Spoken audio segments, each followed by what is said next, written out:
Friends welcome to Redmi K50i 5G gaming review. ఈ వీడియోలో మనం BGMIని కంప్లీట్గా టెస్ట్ చేయబోతున్నాం. సో వీడియోని చివరి వరకు చూడండి.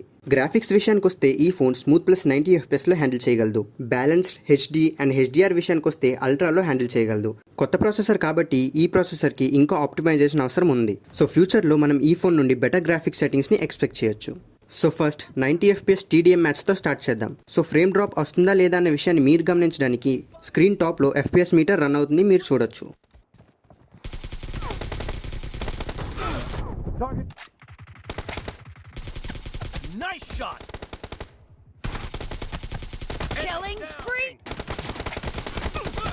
TDM విషయానికి వస్తే ఫ్రేమ్ డ్రాప్ అయితే పెద్దగా ఏం లేదు. 85 to 90 మధ్యలో ఫ్రేమ్ ఫ్లక్చువేట్ అవుతుంది. సో నో ప్రాబ్లం, TDMలో ఓకే. మీరు గేమ్ ప్లేని కూడా చెక్ చేయొచ్చు. And have a lot of time left.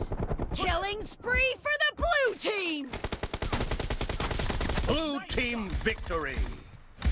Second రౌండ్లో మనం శాన్హోక్ 90 FPSలో టెస్ట్ చేద్దాం. యాక్చువల్లీ శాన్హోక్ మ్యాప్లో చాలా వరకు మొబైల్స్ ల్యాండింగ్ టైంలో చాలా ఫ్రేమ్స్ డ్రాప్ చేస్తాయి. సో ఈ ఫోన్ ఎలా ఉంటుందో మనం చూద్దాం.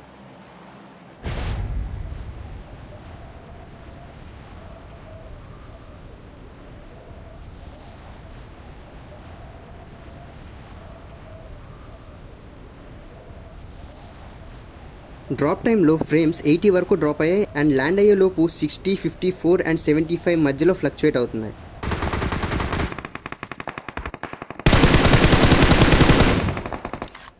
అండ్ ల్యాండ్ అయ్యాక 80+ ఫ్రేమ్స్ని కన్సిస్టెంట్గా ప్రొవైడ్ చేశాయి. అండ్ శాన్హోక్ గేమ్ ప్లేని మీరు గమనించవచ్చు.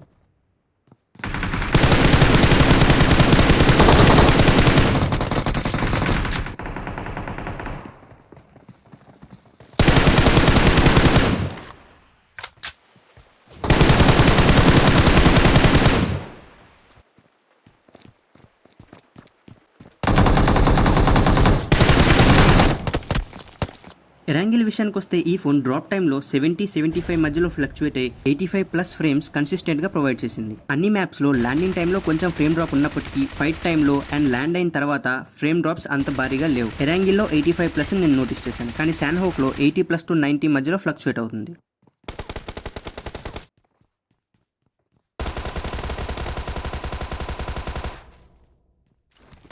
ఇప్పుడు మాక్సిమం సెట్టింగ్స్లో ఒక TDM మ్యాచ్ ఆడదాం, అంటే HDR 40 FPS. మ్యాచ్ టైంలో 37 to 40 FPS కన్సిస్టెంట్గా ప్రొవైడ్ చేసింది. సో హైయెస్ట్ గ్రాఫిక్స్ సెట్టింగ్స్లో కూడా గేమ్ చాలా స్మూత్గా రన్ అవుతుంది.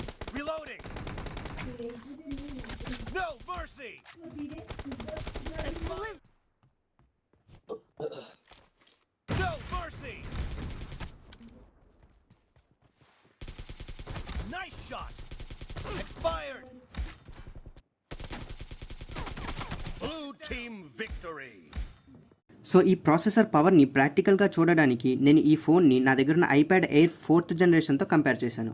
అండ్ రిజల్ట్స్ని మీరే చెక్ చేయొచ్చు. యాపిల్ iPad Air 4th జనరేషన్లో మనకి A14 బయోనిక్ చిప్సెట్ వస్తుంది. Redmi K50iలో మనకి MediaTek Dimensity 8100 ప్రాసెసర్ వస్తుంది.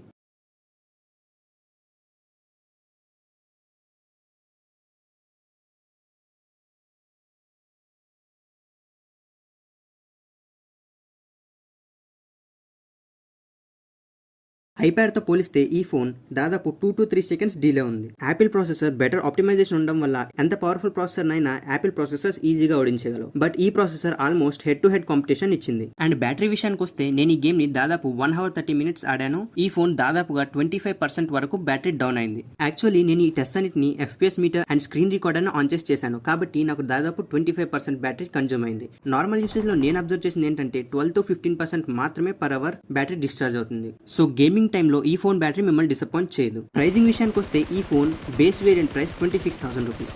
బట్ అమెజాన్లో మీకు వచ్చే కూపన్ మీరు యూస్ చేస్తే దాదాపు 1,500 రూపీస్ డిస్కౌంట్ వస్తుంది. అంటే ఈ ఫోన్ ని మీరు 24,500 రూపీస్ కి పర్చేస్ చేయొచ్చు. అండ్ మీ దగ్గర ICICI బ్యాంక్ క్రెడిట్ కార్డ్ కనుకుంటే ఈ ఫోన్ ఇంకో 3,000 రూపీస్ డిస్కౌంట్ వస్తుంది. ప్రాసెసర్ విషయానికి వస్తే ఈ ఫోన్ లో Dimensity 8100 ఫ్లాగ్షిప్ ప్రాసెసర్ ని వాడారు. ఇది దాదాపు 30,000 and 40,000 మధ్యలో వచ్చే ప్రాసెసర్ అండ్ స్నాప్డ్రాగన్ 888 కి సమానమైనది. అండ్ ఈ ఫోన్ ఎస్పెషల్లీ గేమర్స్ కోసం డిజైన్ చేయబడింది కాబట్టి కాబట్టి దీంట్లో హెడ్ ఫోన్ జాక్ ని కూడా ఇంక్లూడ్ చేశారు. అండ్ ఇప్పుడు ఈ ఫోన్ ని ఈ ప్రైస్ కి కొనొచ్చలేదా అని అడిగితే నేను ఖచ్చితంగా కొనొచ్చనే చెప్తాను. ఎందుకంటే 24,500 రూపీస్ లో ఇంతకన్నా బెస్ట్ ఫోన్ ఇంకేది లేదు. ఎస్ 30,000 లో అయితే ఇంకా బెటర్ ఫోన్స్ ఉన్నాయి, బట్ 25,000 లో దీన్ని గేమింగ్ లో బీట్ చేసే ఫోన్ లేదు. సో ఈ ఫోన్ ని మీరు ఖచ్చితంగా పిక్ చేయొచ్చు. అండ్ ఐసిఐసిఐ కార్డ్ కనుకున్నట్లయితే ఖచ్చితంగా ఆ ఆఫర్ ని కూడా వాడండి. 21,500 లో ఈ ఫోన్ బెస్ట్ డీల్ అని చెప్పుకోవచ్చు. ఇంకొక ఇంట్రెస్టింగ్ వీడియోతో మళ్ళీ కలుద్దాం. Take care.